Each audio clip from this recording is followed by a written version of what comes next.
Just a few days ago, the All Elite Wrestling roster produced one of their finest pay-per-views in quite a while with Double or Nothing 2026 from Louis Armstrong Stadium. And the question on everybody's mind is, how would they follow that up in the land of extreme Philadelphia, Pennsylvania?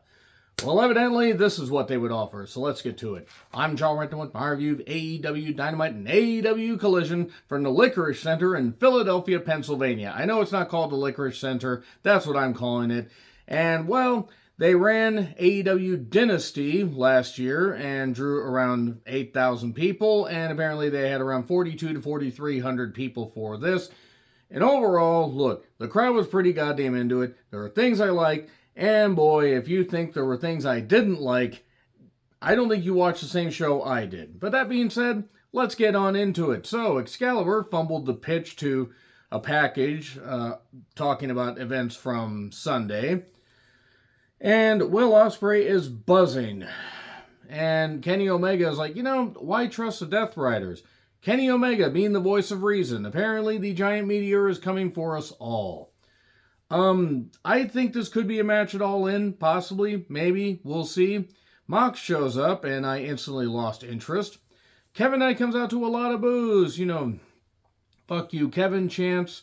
And, look, Kevin Knight basically ended up just saying that Darby let us down, and I did what I had to do. Gee, pretty much what I said in the review. I'm not taking credit for it, but it's simple. It's wrestling. That's just what it is.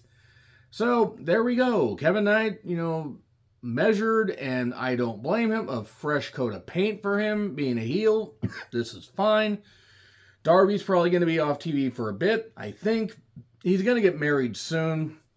He's not really needed for Forbidden Door, but we'll see.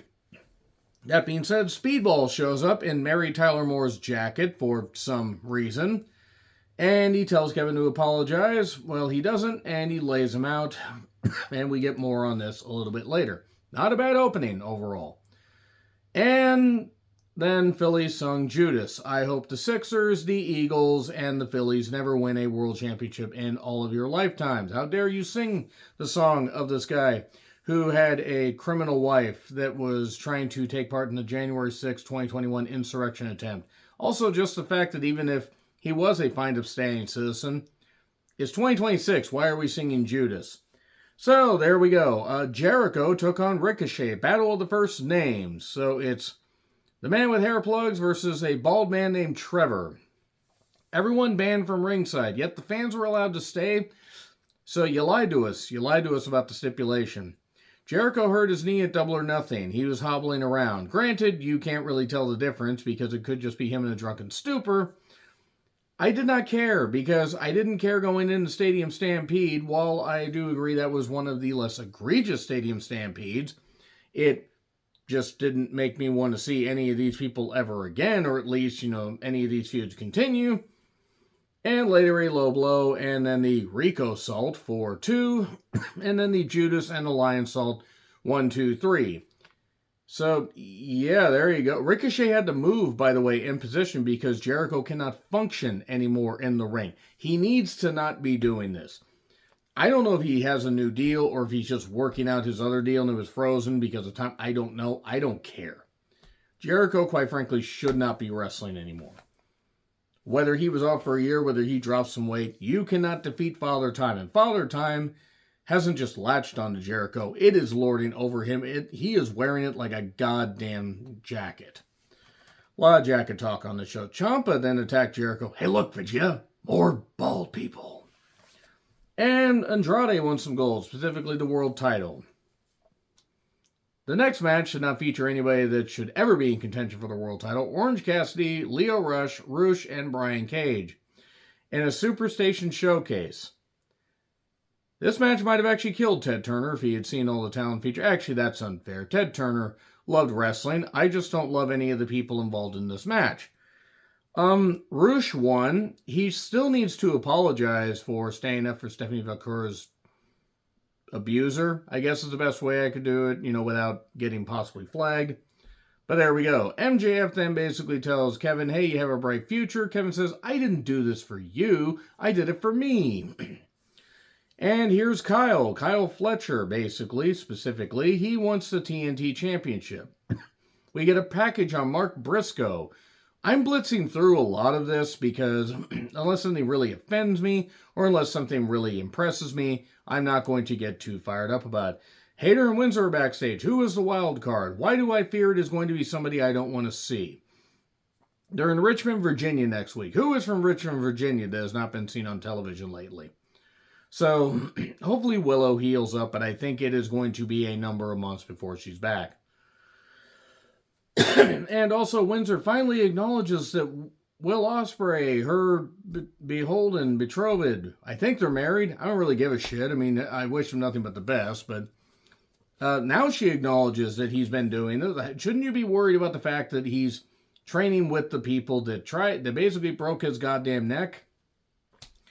Anyway, MJF comes out with a few jobbers carrying him on a throne, and he is a 3-time champion. Only 8 men have won 3 world championships by the age of 30. I don't know if Luthez was one of them. Maybe he was. Was Flair one of them? I don't know if Flair was. Anyway, so he gloats a ton.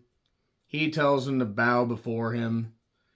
The 3-time banner, that was actually kind of cool. It was typical MJF stuff, but it was nice to see the world title back on him. But here's Mark Briscoe. Here's a pay-per-view match. Maybe if they don't involve stupid weapons like they did the previous time, which I hated. The tax match, it was so dumb.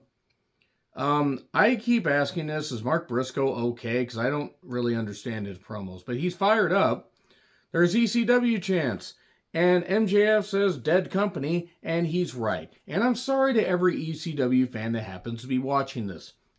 You can be fans of it all you want.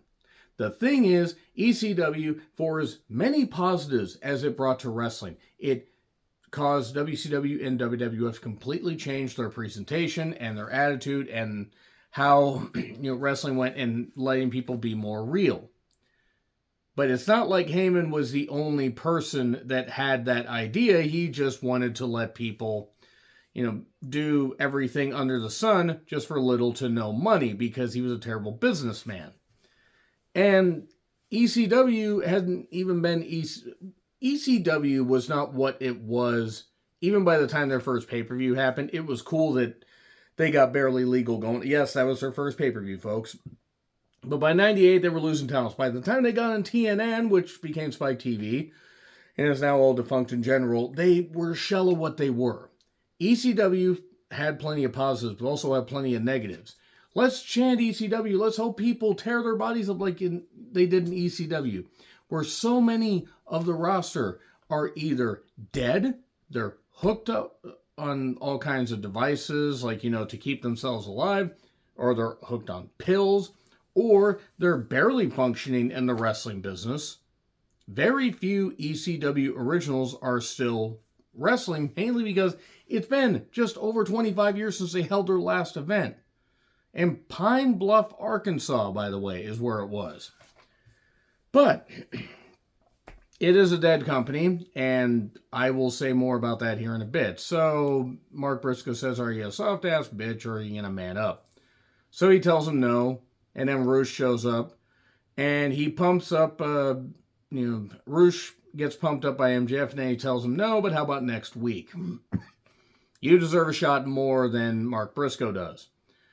Okay, why was Luchasaurus driving the goddamn bus, and why is this on a wrestling program? I'm sorry, why is any of this on a wrestling program? This is stupid comedy bullshit with people doing the same thing that they were doing, about 6-something years ago. And they just want to have a bit of a bigger budget. Luchasaurus probably shouldn't be wrestling anymore because he's always getting hurt. But just why? Claudio took on Brody King, and pretty much the only thing I liked on this program. Men's Owen quarterfinal match. There were fuck eyes chants, which, yes, fuck eyes, fuck Trump, fuck you if you voted for any of that stuff. Rick Knox is a terrible referee that absolutely deserves the most scathing scorn from every crowd he's in front of. Claudio evaded at first and then got hit with heavy chops, and we just got clubbing blows and ba-ba-ba-ba-ba-ba-ba-ba. And eventually, after Brody got hit with the uppercut, he right after just hit a lariat, 1, 2, 3. Not a bad match. I don't have a lot to necessarily say that's negative about it. It was an enjoyable, clubbering as it were, but I don't really have anything where it's like, let's get into the minutia of it. At least it was something that I was glad I watched. And then Cope and Cage come out, and then Cage basically doesn't want to do the 5-second pose.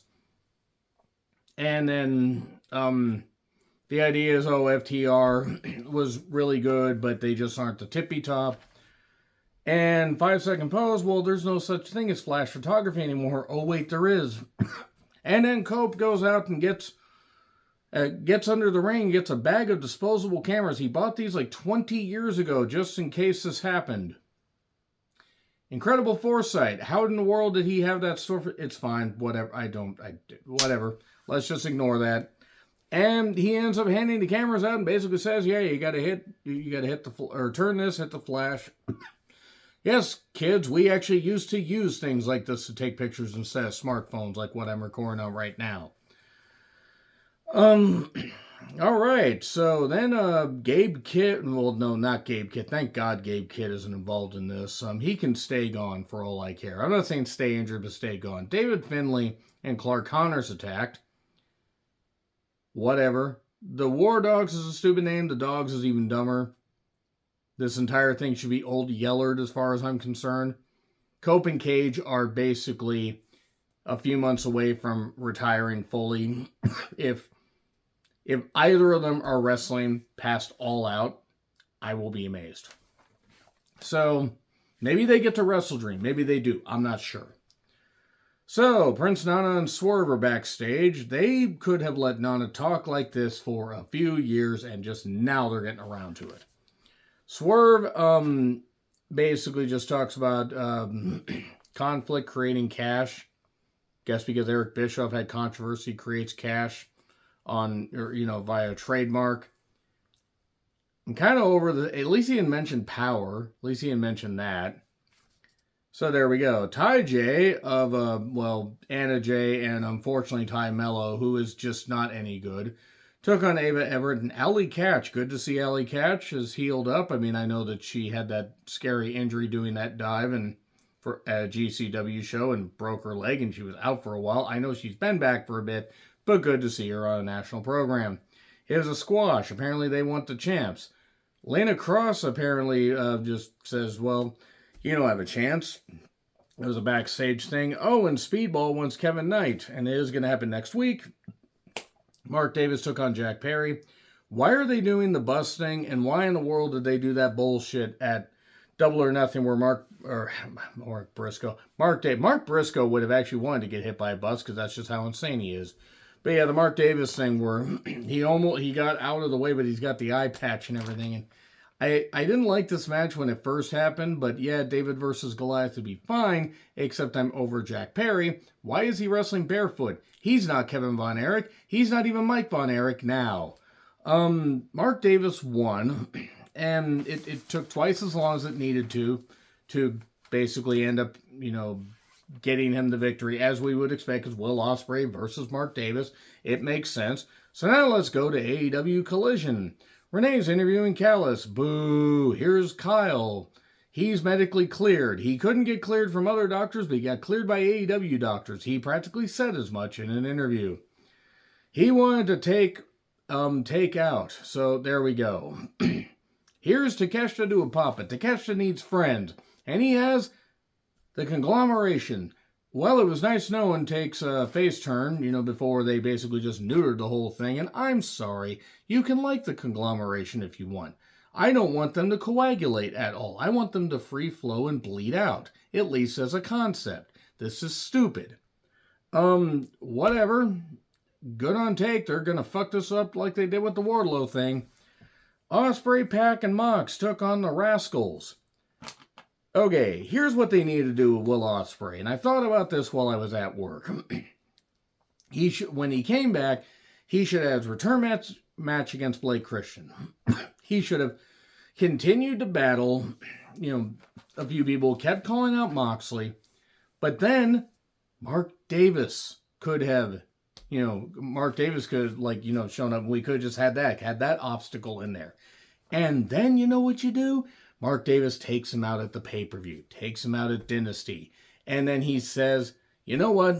I need to go train. He could have still had the conversation with Kenny Omega. And then he could have said, I got to go and I got to train for a bit. And he would train at home. He would do this and be away from this Death Riders garbage. Because I'm sorry, but I don't care how they try to spin it. I wouldn't trust Jon Moxley to train a dog. And there you go. But that's fitting because they have dogs in their goddamn stable. Named Yuta. God, I almost want to say Pac is.